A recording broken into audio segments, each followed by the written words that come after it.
issue where I know that your analysis and your statements, which you have repeated here, is seen as very provocative in Europe, namely the why of the Russian invasion and the Russian aggressive stance towards Ukraine. And I would invite Carl to have some initial reactions to what John has said. And I can do that, but let me start by saying that at least there is one issue where we do agree. We live in a more dangerous time. Power relationships are shifting, different competing interests are there, it is less predictable, it is more dangerous. On that we do agree. And there was an element of agreement also on the China analysis, we could go into that further. But on, obviously, the Ukraine-Russia, we do disagree. I mean, to me it's abundantly clear. If you read what Mr. Putin said, as I said, he was very explicit in his speeches that setting up Ukraine was not only a mistake, it was worse than a mistake, it was unacceptable. Its old Russian land should never have been allowed by Lenin to set up the Ukrainian Soviet Socialist Republic. And then he said, didn't make much of a difference, he said, because I mean, Stalin ruled it with an iron hand anyhow, but Stalin did the mistake of not taking away the formal structures of Ukraine. And the second mistake was allowing it independence. This is, as he said repeatedly, ancient Russian land.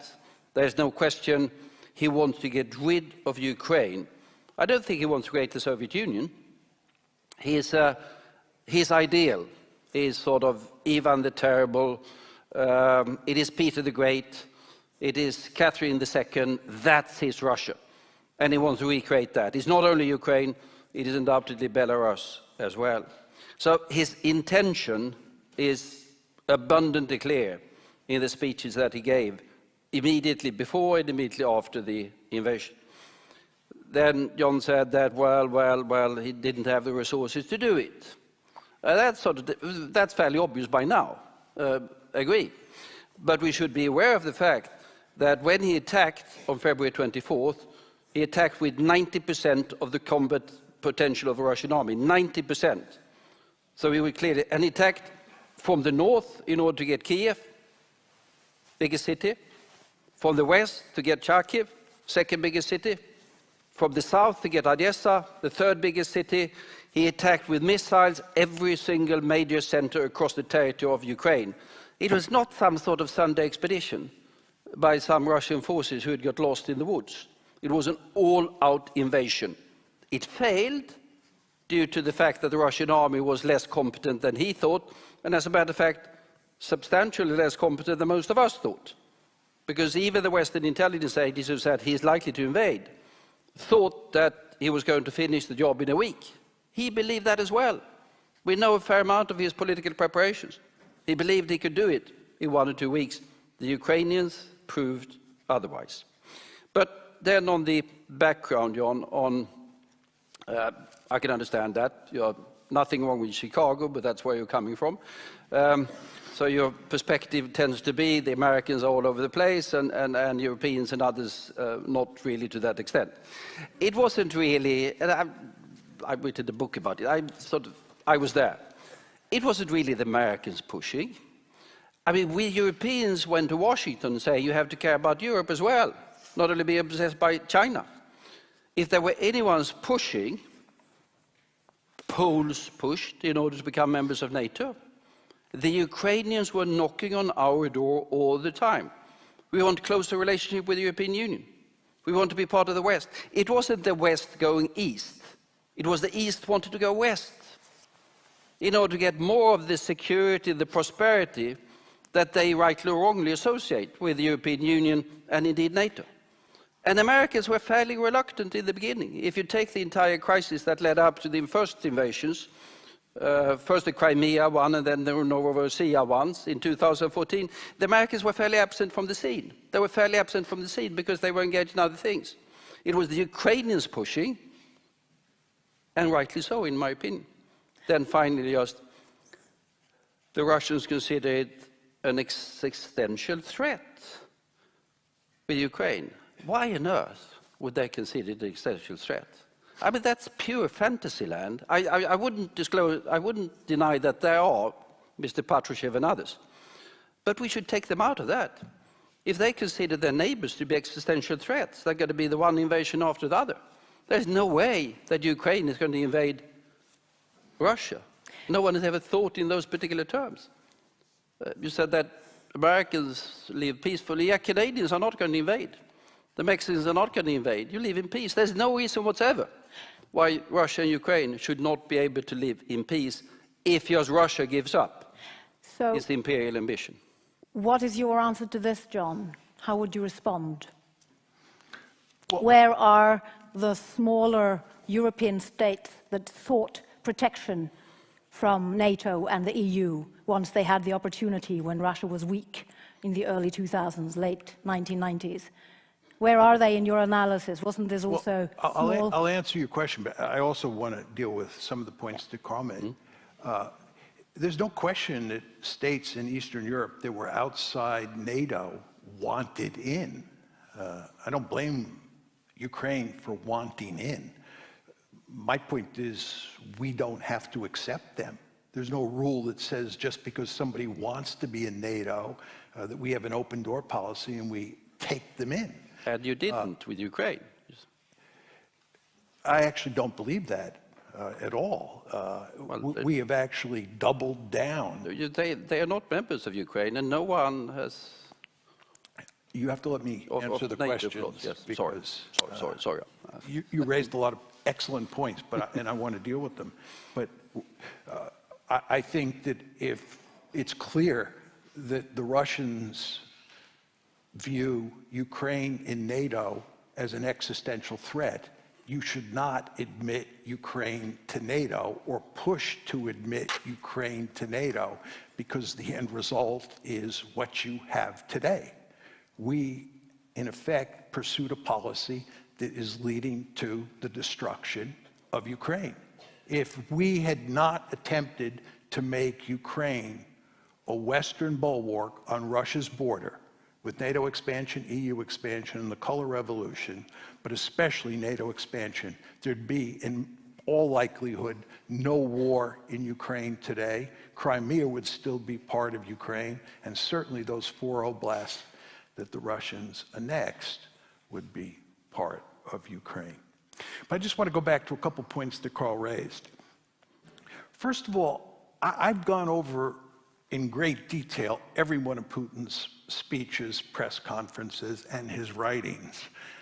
And the argument that he was bent on incorporating Ukraine into Russia is usually said to be outlined in a famous article that he wrote on July 12th, 2021. You can easily find this article on the internet.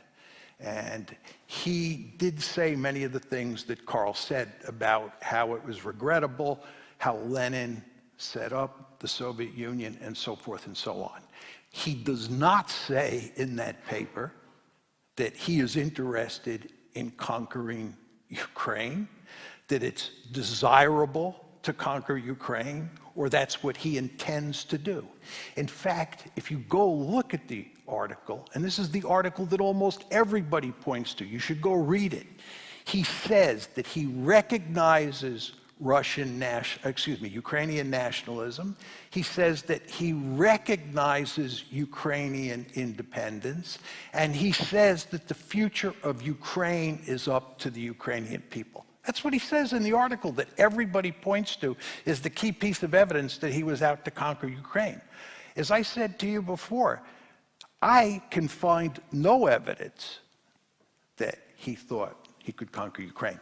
Just a word or two about capabilities. He had 190,000 troops. It was almost all of his army, as Carl pointed out. You're not going to conquer a piece of real estate as large as Ukraine with an army that small. And he might have dropped bombs on Western Ukraine, but you can't conquer and occupy a country with bombs. You need ground forces to do that. He didn't have the ground forces. He never even attempted to conquer 1/2 of the country. At most, he attempted to conquer 1/3 of the country. He just didn't have the capability. This was not the Wehrmacht. Even with regard to Kyiv, he could not have conquered Kyiv with the forces that he had. It was just too small an army. He wanted to threaten Kyiv, but he couldn't conquer it. Now, just one final point, and then I'll turn it back to you, Cecilia. Carl said that if you look at what happened over the past few decades, it's a case of the East moving West and not the West moving East. I don't know how you could make that argument with NATO expansion. Of course it's the West moving East. NATO expansion, EU expansion, the color revolutions. Where were the Russians moving westward? The Russians weren't capable of launching a military offensive in the 1990s. They were so weak, and then Putin comes to power in 2000, and over time he resurrects the Russians. He brings them back from the dead, but they don't have the military capability to go on the offensive. As you know, in the August 2008 military campaign in Georgia, the Russian army performed terribly. Right? They just don't have the military capability. There's no evidence that the East is moving west. It's the West that's moving east. And this is what presents an existential threat to the Russians. But what about if you go back to 2007? That is when Putin, in his speech in Munich, announced that in his view, the multipolar world was already arriving. Now, in your presentation, you said 2017. That is 10 years later. So isn't it a possibility that Putin, from that moment on, has that in mind as he goes forward from 2008 and then interprets things No, differently? the famous Munich speech in 2007 that Cecilia is referencing is where Putin first makes it manifestly clear that he is angry at the West for their policies, which he thinks do not take into account Russian interests. But he does not indicate that he's going to rectify this problem by going on the offensive and attacking any country in the world. What sets off the real trouble is the April 2008 decision at Bucharest. This is the NATO summit at Bucharest, April 2008, where NATO says at the end of that summit that Georgia and Ukraine will become part of NATO. It's no accident, ladies and gentlemen, that in August 2008, you had a war in Georgia, and then starting on February 22nd, 2014, conflict broke out in Ukraine, right? That's what was driving the train here. And by the way, just one final point before I turn it to Carl.